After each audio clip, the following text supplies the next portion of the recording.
Welcome to a very special series of conversations diving deep into the mindset shift needed for the regenerative transition. Hosted by Emma Chow, friend of the show and active in the regenerative space for a while. She worked with many of the largest food corporations in the world and went on a deep, personal regeneration journey, leading, among other things, to a love for cacao. This is the first time we host another voice on the podcast, so I hope you all give her a very warm welcome. Emma, the mic is yours. Thanks, Koen. It's great to be back, and this time in the hosting seat. Through 6 rich conversations with a range of guests, we're exploring the role of the mind. What mindset enables people to serve as regenerative leaders for a radically better food system? What are the common threads across these conversations? Well, we're about to find out. We're looking at regeneration from the inside out. This series is supported by our friends at Stray, who are exploring systemic investing with awe and wonder, as well as our friends at Mustard Seed Trust, who are enabling a transition to a care economy that fosters regenerative food systems. Thanks so much for tuning in. We hope the conversations crack the door open for you and invite you to explore new ways of thinking and embodiment towards a regenerative tomorrow.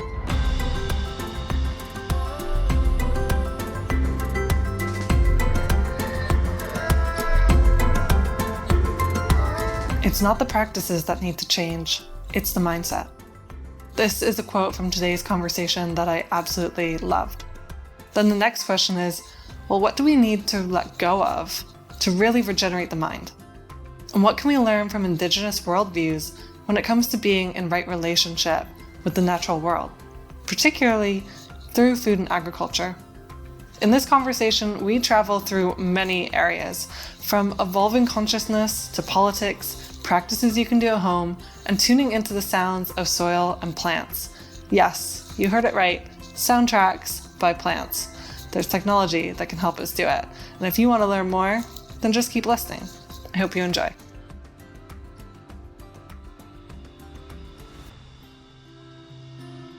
Welcome to the show. Today, my guest is Dr. Jessica Hutchings, a real leader in indigenous food systems. She is a Kaupapa Maori researcher, author, and storyteller, focusing on the environment and indigenous studies. Jessica is also a huaparakore, which is Maori organic, grower on a small family farm in New Zealand. She's been a member of the Maori Organics Collective for the past decade and is a yoga teacher too. Jessica, I'm really looking forward to our conversation today, spanning times. It's my evening, it's your morning, and continents. I'm in Europe and you're over there in New Zealand. So thank you so much for coming on the show. Oh, kia ora, Emma, which is our greeting in Māori for saying hello or being well. Thanks very much for having me on. I think it's really great that we can find these connections across the continents and the waters to be able to share stories. So thank you. Me too. It's just amazing how these invisible threads come together, because it was thanks to a mutual colleague and friend of ours who connected us. And that's thanks to the power of technology, because we've never even met in person, but it's so great. And I'm so happy to have these platforms to connect across the world. So you're my last, we're finishing on a high note, guest of this series, which has been so great to hear these diverse perspectives. And I've been starting with the same question for everyone, and I'll ask you that now. So we're using this phrase of the regenerative mind. It's not the most commonly heard of these days, but for you, when you hear that phrase, regenerative mind, what comes up? And this can be abstract images, smells, colors, or it can be phrases that are a bit more coherent and eloquent. Oh, well, visually, I see rhythms and patterns and circles reoccurring, self-regenerating. And then the other thing that came up for me is this beautiful phrase that we have in our culture to describe a Māori worldview. And it was talked about by one of our elders as the interconnected, woven Māori universe. So that's the connections between the soils and the stars. So when you talk about the regenerative mind, I think, oh, that's our interconnected, woven Māori universe. That's our indigenous world that we know. That's the connection between the soils and the stars, and our role as organic growers or indigenous growers to make those connections between soils and stars. So, regenerative mind. It's a beautiful whakaaro, a thought. That's sorry, I'll try not to jump in and out of our indigenous language too much. But the other thing that springs to mind, Emma, to be honest, is that that term has been really colonised and co-opted in so many spaces. And so for Indigenous peoples in Aotearoa in New Zealand, we often don't see ourselves in those types of frameworks like regenerative agriculture or organics, because we have other ways of describing and of communicating them. Yeah. Thank you for that. There's a few different pieces that I want to come back to. One, I just love that phrase of the soil, connecting the soil and the stars, because that connection to something, well, like the universe, well beyond, that's so infinite and vast, and cosmology, which is not part of the conversation when we're in traditional realms of the regenerative agriculture movement and the whole regenerative movement at large. So this is part of why we're having these conversations, is to expand, I suppose, the view, but also how do we build like the integrity of it too, so that we're not co-opting. So I welcome unpacking all these pieces and conflicts that maybe you have with the language, for sure. And when you start speaking, what came to my mind was like, yeah, regenerative mind, this is just a phrase that we're using in these conversations that is language we're trying to assert on things that we are already known. Mm-hmm. It's not something new. Mm-hmm. It's not something we're creating. Like this is from eternity, from the very beginning and origins. And at least as I've interfaced with different Indigenous people and populations, what's amazing to me is sometimes, not everywhere, but sometimes I've witnessed so few words, linguistic words being used, and the language comes through more in feelings and the shapes. Like I love how initially you just had these shapes like circles coming to mind and what those represent. And I feel like we're shifting more, moving more towards the other forms of language and communication, which we have to do when we're really working with the soil. The soil's not speaking and writing words to us. So I could go on and on, and now I'm rambling, but thank you. Thank you for that. You're welcome. I think just it makes me think about sound. In our culture, sound was the beginning of life. And so, the notion of sound very much tied up in regenerative agriculture, sound and vibration, other ways of coming to know. When we talk about language, it's not just a spoken word. For us as Indigenous peoples, it's about connecting in with all of our divine Indigenous senses so that we can make sense of things. So we talk about, we rest into the notion of language to try and understand and make meaning of concepts and ideas and, the reimagining of these new worlds that we need to move to at the end of capitalism. But I think one of the things that we need to connect with is the actual notion of sound and the resonance and the vibration that's created within sound.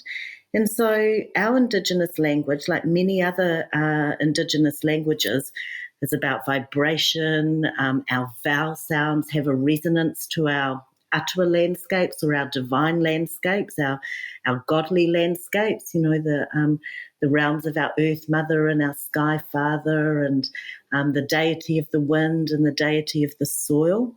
So even in our vowel sounds of a, e, or u, they all hold a resonance, and as a grower, they hold a resonance in the soil and the plant and the way the energy moves and in the way that we connect, again, soil with stars. So I think when we think about language, even starting from that premise, is quite a Western and colonial standpoint to begin thinking from if we're talking with Indigenous peoples, because actually it begins with sound. Ai o ki te aorangi, as the beginning of the universe for us as Maori in New Zealand. And that's all about sound. The first thing that came out of the darkness for us in our culture was that vibration and was that sound.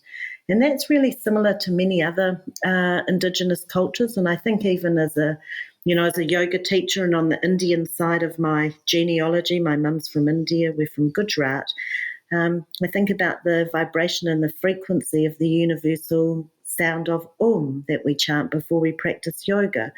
And so sound has a resonance universally across the planet, and we don't necessarily need to be in our own languages and own cultures to be able to find that connection. So the notion of sound, I think, is really important. Mm-hmm. Yeah, and thank you for highlighting that. It was just a couple of weeks ago, I was on a session with my meditation teacher who is from the Vedic lineage, and someone was speaking about sound in meditation, and they were starting to hear things rather than just see things. And he was saying just this, that as you move into more subtle layers of awareness, sound becomes something that you're more in contact with and more aware of. And these aren't just aren't words necessarily, but these universal sounds that you're speaking of. And that it was the first thing to enter and the first sense that we were connecting with. So then it's almost the reverse when we're coming into contact with it. So as we develop more and more awareness, as we're more aware of the things around us, the people, the energies around us, the soil underneath us, what is that vibrational frequency and that coming through as a sound that we're receiving through those senses. So that was just an interesting connection for me to make with that conversation. Absolutely. And Emma, just very quickly, because I know we've got heaps of things to talk about, which is great, but we've been doing some work recently with the indigenous biosensory scientist who has a device where we can put probes into the soil and connect clips onto the leaves of plants to be able to hear and to connect with the sound of our soil and our plants. And I've only been involved in this science for probably about 2 or 3 months, but it's phenomenal when we can actually hear what the sound of our native plants sounds like, or the sound of our traditional medicine plants sounds like. And they sound, from a healing perspective, how you would imagine that they would sound. I think of some of our beautiful healing plants that are used a lot by our people.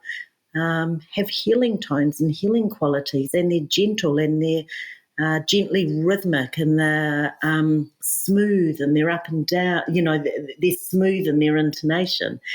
And so plants, the earth, all has an energy, but it all has a sound, the sound of what's going on in the vascular structure of plants.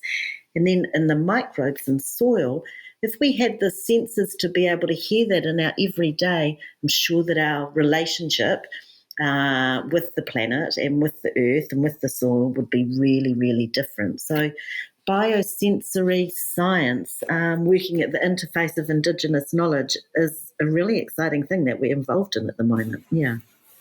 That is so cool. I didn't know that work was going on. I know that there was some just to be able to have conversations with plants, which was a bit more novel, but this piece of the different plants. And then I was thinking, what if we could have tracks? It sounds like it's not that far away to have a properly organic regenerative apple versus a conventional tree. Like, what would that soundtrack be?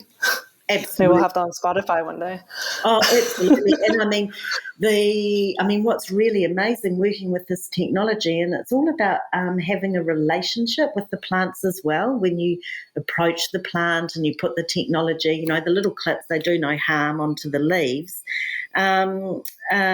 You can really connect in with that plant. But even as you take a step forward or a step back, the vibration decreases or increases. So there's a connection between the plants and us, of course. And I think, I'm cautious sometimes about technologies in the environmental space. There's lots of issues with them, concentration of wealth and power into the hands of a few, and patents and IP and all of these things. But in this case, technology working in the interface of Indigenous knowledge is able to bring us closer together with the environment. So I think if we can use technology and tools in that way to help build different ways of understanding regenerative agriculture or organics, really, it has a lot to offer. Yeah, totally. And that's the piece, right? It's not this black and white thing of technology is either good or bad, but how do we use it with the right intention and the right application to help strengthen this relationality that has come up in all of the conversations that I've had as part of the series is part of as we're calling regenerative mind, is constantly being aware of the systems, the webs that we are part of and the webs that we're weaving, and what are those relationships, not only between each node of that web, between me and everything that I touch, but then the more distant pieces of the system that I don't necessarily see or might be invisible beyond me. So I love that. So we've already dove right in. We're just in the first few minutes of this conversation, and you mentioned your mother's side of the family and your Indian lineage. And I want to ask, as we step back, what influenced you to think this way? Was this something that maybe your parents brought you up with, or was there a moment perhaps at any point in your life that shifted? There was a bit of like an awakening or a revelation for yourself? I very much feel, and as I get older, I know this to be a truth for myself, the instructions from my ancestors, the instructions from my tupuna, which is our Indigenous word for our ancestors, and my ancestors on both of the sides of my whakapapa, my genealogy, and in particular on my Indian side, were very much connected in with the movement of Gandhi's movement. And my grandfather in particular went on the salt marches with Gandhiji across the plains of Gujarat when the British came in and attempted colonisation, put a tax on the salt, and displaced local people from their villages in Gujarat. And my grandfather walked across the plains of Gujarat with many Indian men and women from the villages, and was part of that Gandhiji movement to defy British rule when Gandhi, out at Dundee Beach, picked up a handful of salt as a gesture to oppose British tax on salt. You know, the great thing the British do, like to claim a commons over something which actually Indigenous people or peasant or local communities caretake for in their everyday. And so my grandfather had a very strong sense of social justice from a very, very young age. And he had a very strong sense of localism. And I remember a letter that he wrote me about 25 years ago, concerned about the impacts of globalisation and concerned that it will take us off course, and reminding me that Gandhiji's movement was all about the local. And it was about the handicrafts. And, you know, you look in the middle of the Indian flag and you've got the spinning wheel there, which is a reminder or a gesture back to the importance of handicrafts, of hand spinning on the loom, of the work of women, of natural organic cottons, of natural dyes. And, you know, I can't leave that history behind. And last year we were very privileged to return to India again, actually, with my mother to do some filming for a show we're producing for our Indigenous broadcaster here on Māori Organics. And we were able to go and meet with Vandana Shiva up at Navdunya on her biodiversity farm in Dehradun in North India. And it was really important for me again to see with her work the deep connection with the work of Gandhiji. We don't need to look very far, and we don't need to look back too far in time to be able to look to the leaders who express right livelihood in their everyday. And so people for me like Gandhiji, people in our movement, in our Indigenous movement in Aotearoa, elders that have passed away, people like Moana Jackson, people like Percy Tipene, who was the chair of our organics movement. These are people who have all had a vision, and that vision has always been at the core of it: social justice, looking after the environment, but most importantly, a reminder for us as Indigenous peoples, as local peoples, that colonisation might be able to take our lands, it might be able to take our language, decimate our food systems. But one of the things that we need to do and we need to ensure is that it cannot take away our ability to reimagine these new worlds that we want to create, cannot take away our ability to imagine ourselves as Indigenous peoples. And so the notion of social justice for me and the constant reimagining of different futures and different ways of being has always been a part of the work that I've done. So I don't know if the light ever went on. I think the light was already there, right? I think most of us are born with that light of an earth connection, and then society does such a good job in its reductionist, mechanistic, capitalistic way to kind of take that out of us. But I've been very fortunate to be born in this lifetime in these families, into families which have held on to that connection and that aspect of social justice. So it's right at the forefront of everything that we do. And food for us right now in New Zealand is at a crisis point. And you won't hear our governments talk about this because they like to celebrate that we feed enough. We produce enough food in our country to feed 50 million people. Most of it is exported overseas, all of it almost. And we don't even have distribution systems or localised food systems in New Zealand where we can actually feed the 5 million people in our country. So that's a social justice issue right there. And I know the perception of New Zealand from a lot of people who are overseas, from the outside looking in, is that there's equity, that we're doing really well, that the environment's being well looked after.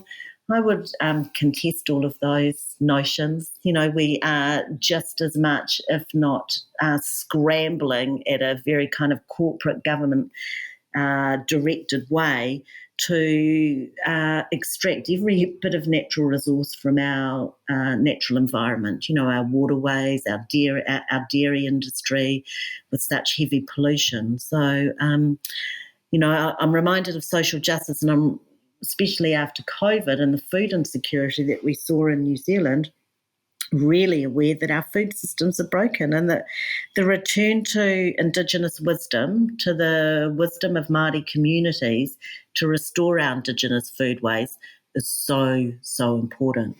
And I say that it's really important, Emma, because it's about keeping intergenerational knowledge going for Indigenous communities. So we know Indigenous knowledge is passed down intergenerationally, usually through oral tradition or through practice. And that's a really important aspect of keeping our Indigenous food systems and our Indigenous foodways alive. The other thing we know about our Indigenous food systems in New Zealand is that they are at a local level, that they're place-based, that they're not about extracting the value out of our natural environment and then exporting that off in the form of foodstuffs overseas. And in some ways, you know, you almost export out that externality of environmental degradation overseas as well when we do that. So food systems, social justice, the deep love for our environment is really has been a part of me forever. And now we live on this farm. We've been here for 20 years, and I can't believe how quickly life goes. But we've been here for 20 years, tending about 10 acres and returning to right relationships with the environment.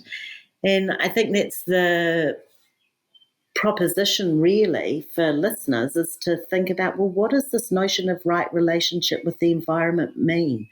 What does the notion of a right relationship with my food system mean? What does the notion of a right relationship with Indigenous communities who, for many of us, we are living on confiscated land of Indigenous peoples? So what then does the notion of that right relationship mean?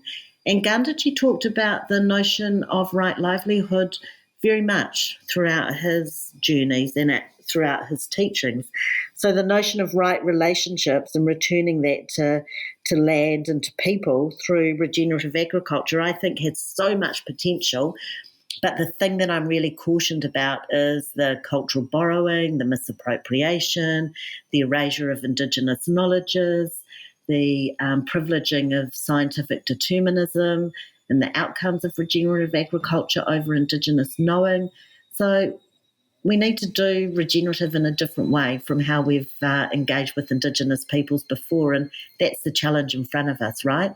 Right now, it's like, how can we build amazing relationships as allies between, as non-Indigenous peoples with Indigenous peoples. And I say that because right now in our country, and many of listeners might have heard, we've just had a big move to a right-wing government, which makes my heart weep. And within that move to our right-wing government, we have seen an absolute outright attack on Maori and Indigenous peoples in New Zealand. An example of this is in their first 100 days in office. It's a little bit like Trump, actually. As soon as he got into office, he was signing all of those executive orders. Well, our new right-wing government, in their first 100 days of office, have said no use of Māori language in government in the names of government departments. They are repealing anything to do with co-governance where Indigenous peoples, Māori communities might have a seat at the decision-making table. They do not want any more race-based policies. There's this kind of false notion that, one law to rule them all, and within that, the trickle-down effect will ensure equality for everybody. So again, that big neoliberal lie. So it's really hard, I suppose, right now to go from a government which was liberal and progressive. We loved Jacinda Ardern. We loved her humanity. We loved that she kept us safe from COVID, to now going to a coalition government with three men at the helm who have absolute no regard for Indigenous peoples. And we can talk about this really intellectually. We can talk about it as an academic. We can peel back the layers of it all. And on a human level, it's really painful. This is who we are. This is who our children are. They're Māori. We speak our language. And all of a sudden our government is saying that's not of value. Everything you've worked for as part of the resistance movement over the last 30, 40, 50, 60 years, even longer than that, the last 2 centuries, when our ancestors were really decimated by British colonisation in Aotearoa, all of that resistance work and the small incremental hard-won gains are being erased again by what I would describe as settler colonial erasure. So this is the landscape for us in our country in which we're trying to lift regenerative agriculture and Indigenous knowledge into, and it will be really interesting over the next few years how we do that, or if there's going to be a backlash from even the farming community, even the regenerative community, to buy into some of the rhetoric and the one-liners that we're seeing from this kind of populist form of politics that's emerged in our country, very much following what's happened in the rest of the world, but very distressing when it happens in your own country. Yeah, thank you for shedding light on that, because I'm sure for many listeners it's easy to look at New Zealand as an amazing destination with these beautiful landscapes, but peeling back the layers of what's going on, and especially in this current moment, and what you highlighted, where I believe too, we're all born with this love and appreciation and relationship with our surroundings and the natural world. And it's easy for that to be eroded in the society that we're in. And fortunately, yours has been mostly stayed intact. And I can imagine with these circumstances that it's hard to keep it intact, not just for you, but for all the different farmers who are moving towards these right relationship practices and relationships with the land. So what would help? What would the antidote be? Is it really from a grassroots way in light of this government that's in place? Oh, absolutely. I think for myself, having, worked as an activist for, the last 3 decades, the place where actually you get fueled up, where we make the greatest changes at the local level. And in the food space, food systems and food security and food sovereignty are activated at a local level. So we have to work local. We have to work within our catchments.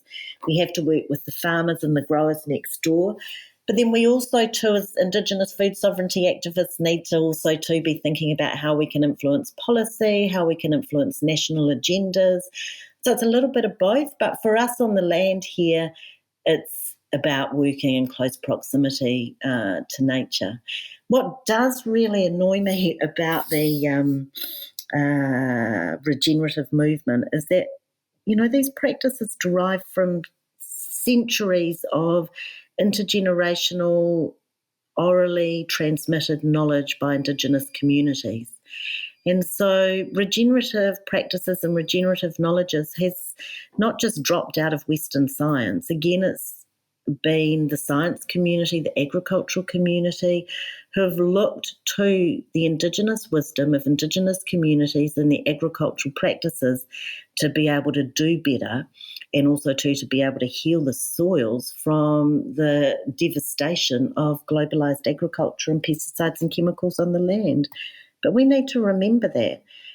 Keeping that connection back to that source of origin or where that knowledge came from is utterly important. And one of the things that happened during colonisation is that, one, Indigenous knowledges were relegated as naive, as primitive, as not scientific. But actually, our knowledges, we know, are built up over generations of close association of observation and interaction with the land. So they're deeply rooted in scientific practice. And we need to remember and we need to recount where these practices have come from, or else we're just creating another form of agricultural colonisation. And our country in New Zealand is founded on agricultural colonisation. When colonists first came here, the first thing they did was to clear the majority of our native bush off our landscapes. And it'd probably be surprising for some listeners to hear that New Zealand has one of the highest rates of deforestation anywhere in the world in terms of our land mass. And this is what the early colonists did when they came here. So when you remove forests, you remove a foodscape. You remove a foodscape for Indigenous peoples, and then you end up displacing Indigenous communities from those foodscapes. So just, coming back to acknowledging where this information comes from and making sure that Indigenous peoples have a voice in communicating these knowledges. I was at a regenerative agricultural gathering a couple of weeks ago, just before Christmas, and there was a non-Indigenous person there who was talking about Indigenous people and our knowledges as though we were dead. And I was thinking, well, actually, I'm standing with about 10 Indigenous peoples. Maybe Indigenous peoples might like to speak to this. Maybe Indigenous peoples could have the space to talk about our knowledges. But talking about us in the third person as though we're not there when we're standing right next to you is truly insulting. And it's probably not the experience that white people have very often, but it's the experience that we have often as Indigenous peoples, being erased, being overlooked, being marginalised, being talked for, all of those types of things. Yeah, it's something, this piece of who are the voices and where is the concentration of power in the decision makers in food systems, both in regions and in the globalized food systems. And I'd say it also goes for, at least in my experience, farmers. I used to be in my old job on the conference circuit all over the world about food systems and food system transformation, regenerative agriculture. And time again, there would be a whole panel on farming, and yet no single farmer, and people start to highlight it. So I think this is a really, really important piece. Yeah, I totally agree, Emma. Just before Christmas, I put a social media video out because I was getting so cross at the number of conversations happening in New Zealand around New Zealand's broken food system, New Zealand's emphasis on exporting our food products, and regenerative agriculture. And Māori communities weren't involved in any of these so-called transformational conversations. Well, it's not transformational if you're only taking white communities with you. That's not transformation in a decolonised framework. So, yeah, I totally agree. We need to be right at the centre. And if we're not at the centre, we're on the periphery. And if we're not at the periphery, then if we're at the periphery, then we're unable to influence decision-making. So where does power lie? Seat at the table, you're absolutely right. And also, too, the equitable sharing of resourcing. So a lot of our science work is under-resourced. Indigenous science work in this space is under-resourced. And we really need equitable resourcing in this area. Yeah, what's coming to me is if any group is left out, then it's simply not seeing and including all aspects of the system, and therefore you can't achieve system change. Like, it's just not true that equation can add up. And that seems, coming back to like the theme of and the name of this whole series on regenerative mind, it seems like that is imperative, and that takes stepping outside of what we've been conditioned, at least in Western society, to think, and it's more feeding the power concentrations that exist versus how do we create more destructive, smaller scale, localized systems that can grow, because there's two paths that need to coexist, right? It's the models that aren't working today need to be wound down, and then the things that have great potential, how do we grow those as quickly as we can and nourish them and flow the resources there? So those are the visuals, if you could see into my mind, that I'm trying to paint a picture of. Yeah, absolutely. And I think the question of what do we need to let go of, what are we so certain of within our knowing that actually we could just let go of, and then open up a whole lot of space to really regenerate the mind. I'll give you an example for something that happened to me just before Christmas. I live up here with my extended family on our family food farm, and we're Māori organic verified. And we practice biodynamics, and we work with our cultural practices and giving real reverence to our deities, our indigenous deities, when we grow food. And we own the land here in private ownership. So I'm not living on my tribal land with my tribe. We bought it in private ownership, just like anybody in New Zealand could buy land. However, we're very aware, my wife and I, that we live on the stolen, confiscated lands of another tribe. And so what does that mean for us? Well, first of all, it means that we never call ourselves, there's a word that we have in New Zealand called a kaitiaki, and it's one of these words in our Māori language that has been co-opted time and time again by the environmental movement, by the permaculture movement, by market gardeners, by those regenerating land, all wanting to call themselves kaitiaki. Translates to mean a guardian or a caretaker. And in lots of ways, that's what these people are doing. But to be able to use that word, if you have a deep understanding of it, it's actually connected to being able to exercise sovereignty. So you only have kaitiakitanga or guardianship status if you're Indigenous to a specific place, to your tribal area. That's where you can exercise kaitiakitanga or guardianship. So we never call ourselves kaitiaki up here. We just call ourselves, land stewards maybe. We're just doing our thing, growing our food. And we always thought that when we passed away that the land would just be passed into the rest of the family. But actually, after attending a hui a few weeks ago and really exploring or just having this idea of land, stewarding land and putting the farm into a land trust, so that when we pass on, the regenerative work that we've done reforesting the farm has an opportunity to continue, and that we also too take the land out of the capitalist system. So that was I started sharing the story when I posed that question, what can you let go of? There was a big letting go for me of thinking, oh, this land's going to benefit our family, I'll pass it on to my son, all of the things that you would, that we've been traditionally told that this is how you do inheritance or this is how you pass things on. And now we're thinking actually as people who identify as wahine takatapui, as queer and indigenous, that actually we can reframe what we want to do with the land, and actually maybe thinking about land stewardship and land trust is another way, and I quite like this aspect of it, once you've passed on, that you are resisting capitalism, that you still have this opportunity to resist capitalist paradigms of how we encounter and come into land. So what can we let go of?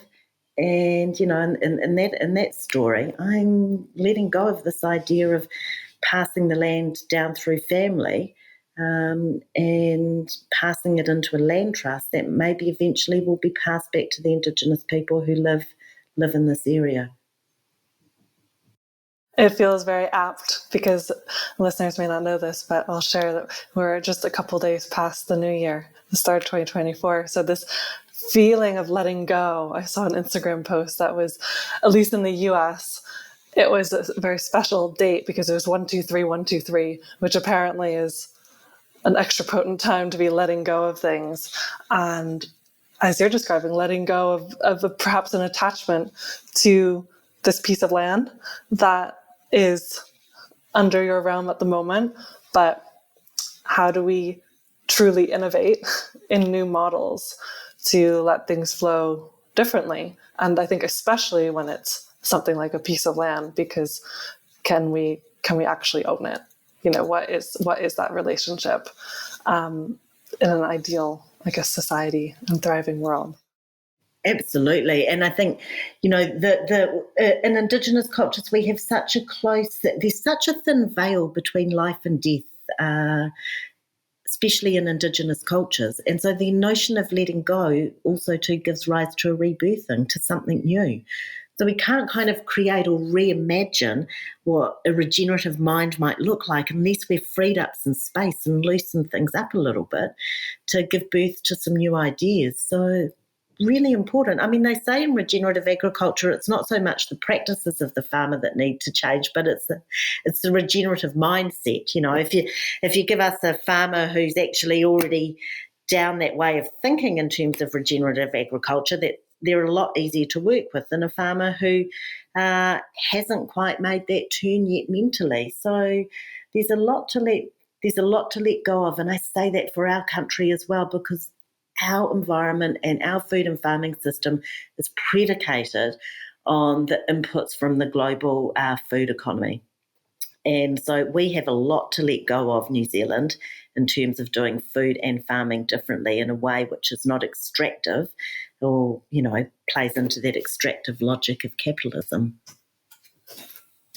Yeah, I mean, how can we let something new in that we want, that we're desiring, if there's no space? Yeah. It feels necessary that we have to let something go. We have to shed, like the snake sheds its skin, to create space. It's like trying to fill a wardrobe with new clothes every season, and it's just bursting. Like, it's not going to work. And when we're talking about true paradigm shifts, it's not as easy as go read a book and you'll start regenerative farming tomorrow. It's what I've seen is true, exactly what you said.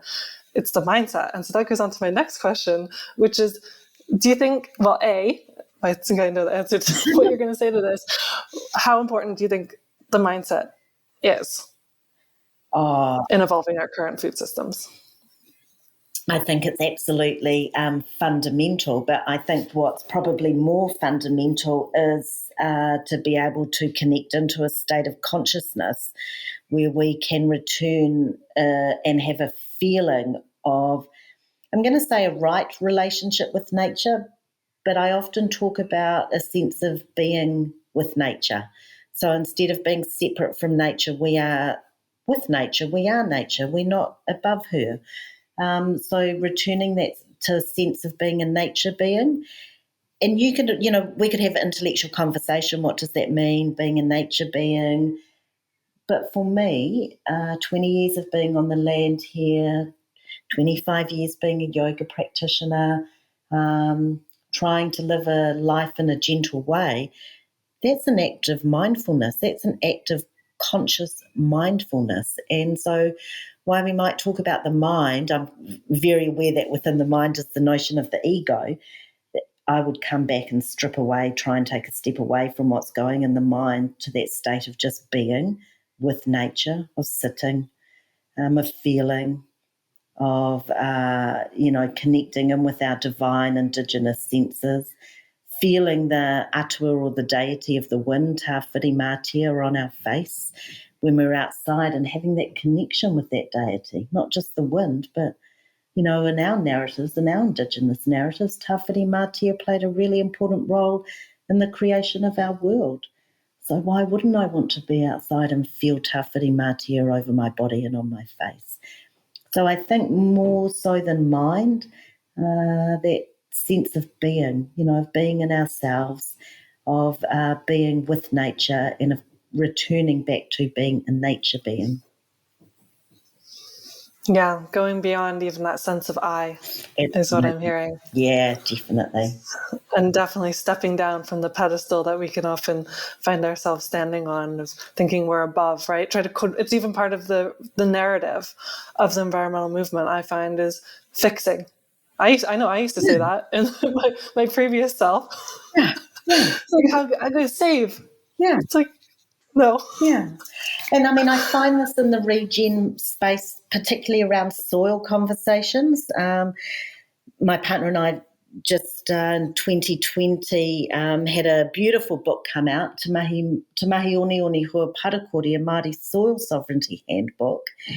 And in that book, it's an anthology, so lots of different Indigenous writers and people sharing about their relationships with Hiniahuoni, which is the name of our deity for soil.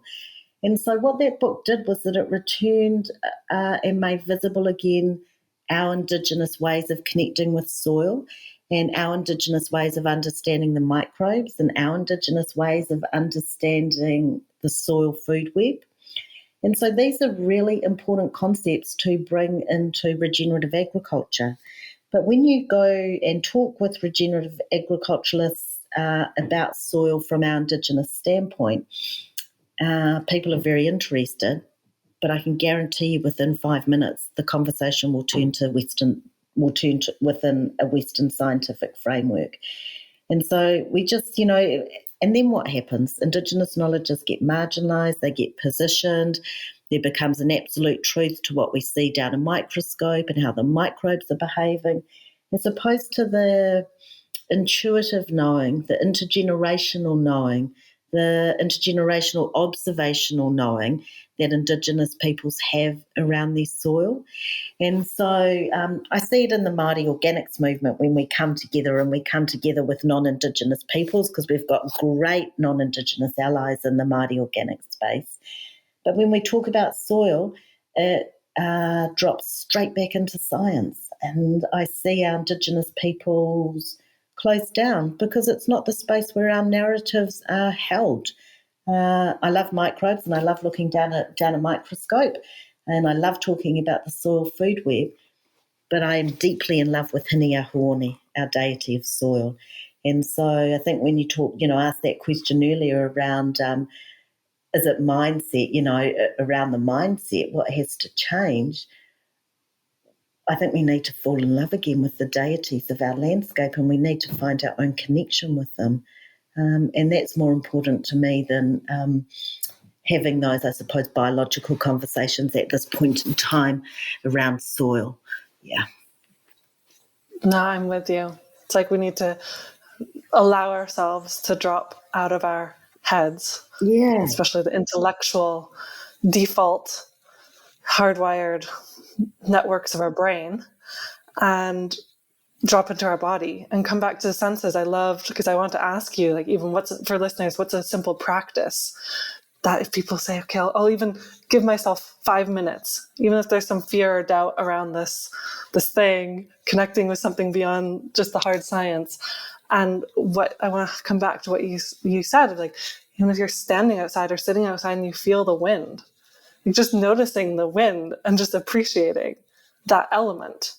connecting with the elements can be a great place to start, I think. But I would love to give you some space if you have any other ideas that you would invite listeners to potentially practice wherever they might be in the world. Oh, beautiful. To take the naming away from things.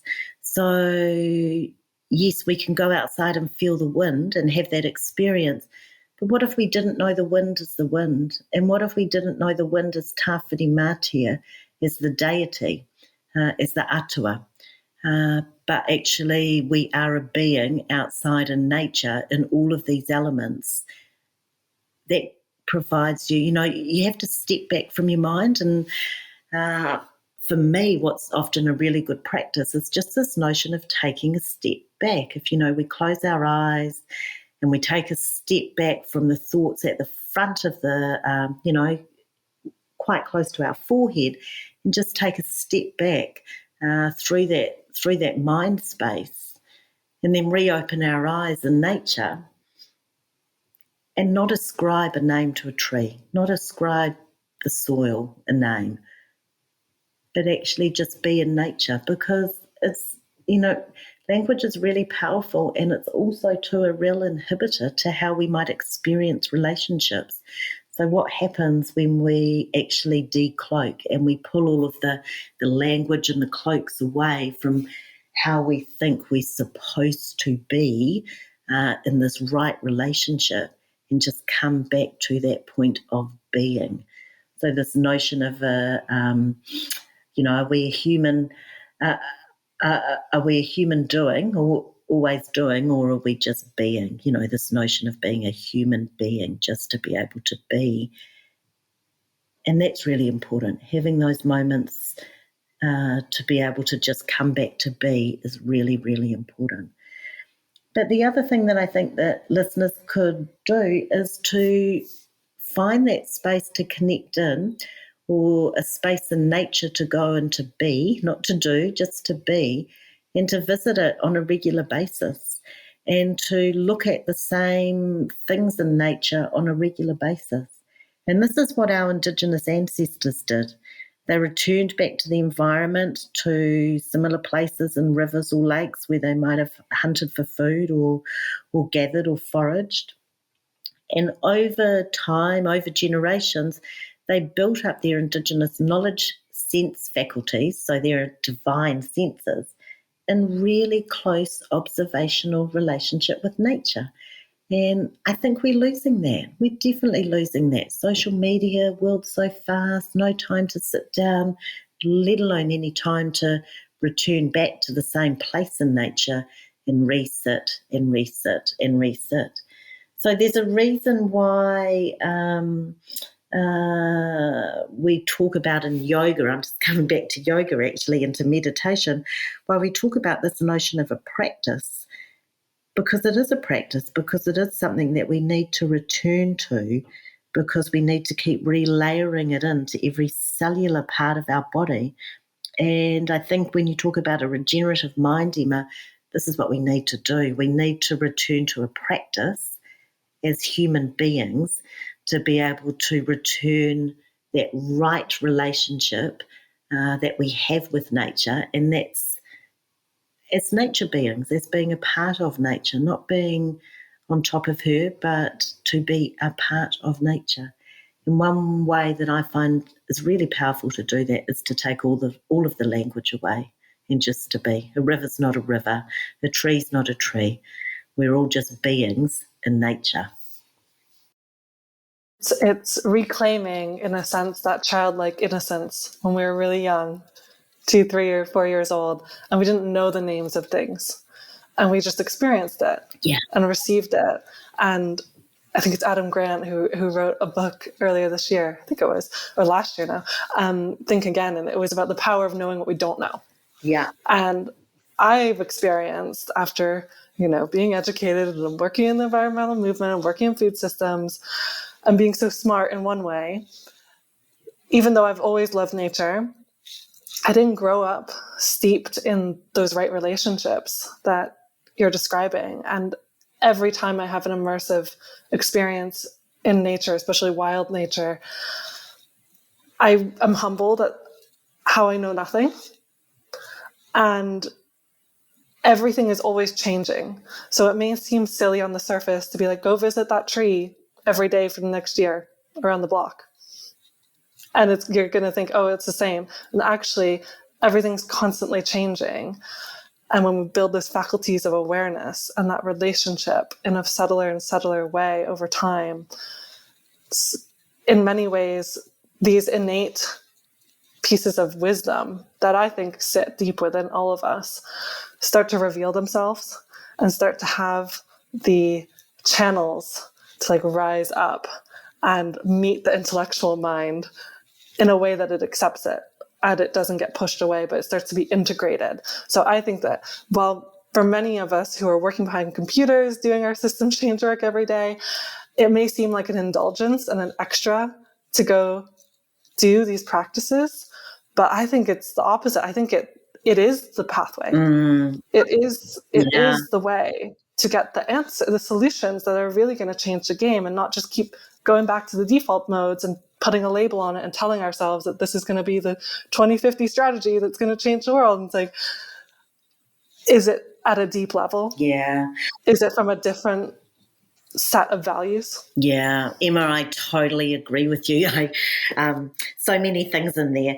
You know, I feel like the older I get, the less I know. I've got a PhD, I've done postdoctoral study, I've written about 6 books, you know, all of these things. And it's like, the older I get, the less I know, you know, so you become less and less sure of what you thought you knew. It's almost like a form of deschooling, really. And that's so powerful and so emancipatory. But the other thing that so resonates with me and what you were saying is it's about vibration. And I mean, it's so despairing, isn't it, what's going on in the world at the moment? My heart just weeps for what's going on in Gaza and indigenous communities around the world, the loss of land, what's happening to Mother Nature, the fact that we think we have the skills to be able to, you know, go to explore out of space, and we think it's great to spend billions of dollars on that when we've got so much inequity. There's so much despair. And so, you know, what's the response to that? And I think, and what the thing that heartens me when I'm so despairing, and it is very despairing times at the moment, is that the work that we have to do right in front of us right now is to lift our vibration so that we can all connect globally, universally, to lift the vibration of planet Earth, to lift the vibration of humankind. And so we started our kōrero, our talk today, talking about sound, and sound has a vibration to it. And, you know, I think that's probably where we're ending up, Emma, is that, yeah, we can do all the work that we're doing, writing books, researching, systems change work, as you say, behind the computer. But I really believe that the real work is deeply, that deeply needs to happen is on that individual level first, so that we can shift and lift our own vibration. And then we're able to connect and meet a higher resonance throughout the world. That gives me a bit of hope. That gives me hope when I think about Gaza. That gives me hope when I think about the state of the climate crisis. I think lift the vibration. And undoubtedly, then we come into connection with other beings that also too are working towards lifting their vibration in different ways. So it's not just mind work, coming back to that question that you asked me earlier about the mind, but this is really where the consciousness work happens, in that lifting of the vibration. And that's the practice, I think, for ourselves that we need to start enacting every day, lifting the vibration. And there's so much power in the collective in starting to shift that vibration of the field. And I think that's what gives me hope in light of all the despair and how easy it could be to just get dragged down and stop. But I believe that if we're able to elevate in that way and truly shift, things can happen quite quickly in terms of what we see in the outer world. But that's a result of the inner world shift. And so if you could do, this is my last question for you, if you could do one thing tomorrow to help decision makers and investors in food and ag lift their consciousness, move into the state that you're describing, what would it be? would be to come and sit with us as Indigenous peoples in the nature and to be in shared vibration so that we can move hearts first and then minds will follow. So come and be with us in a heart space in our nature, in our interconnected, woven Māori universe that connects stars and soils together. And we can work together to shift our hearts, and we'll move our minds and our practices, they will follow. I love it. I'd like to join for that gathering. Let's do it. Amazing. Jessica, thank you so much for spending time with me today. It's been such a pleasure. We've covered so many areas and there's so much more we could, but we'll save that for another conversation. So I'll let you get on with the rest of your day over there. Thanks, Emma, and thanks very much for reaching out to us down this part of the world. It's always so important to connect up around the work that we're doing. So kanui te mihi ki a koe. Greetings to you. Thank you. Take care.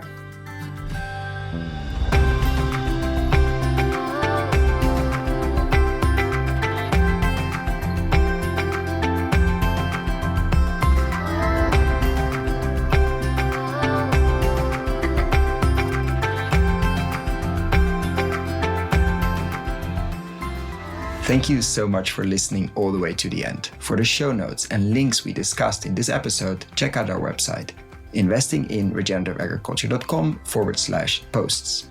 If you like this episode, why not share it with a friend or give us a rating on Apple Podcasts? That really helps. Thanks again, and see you next time.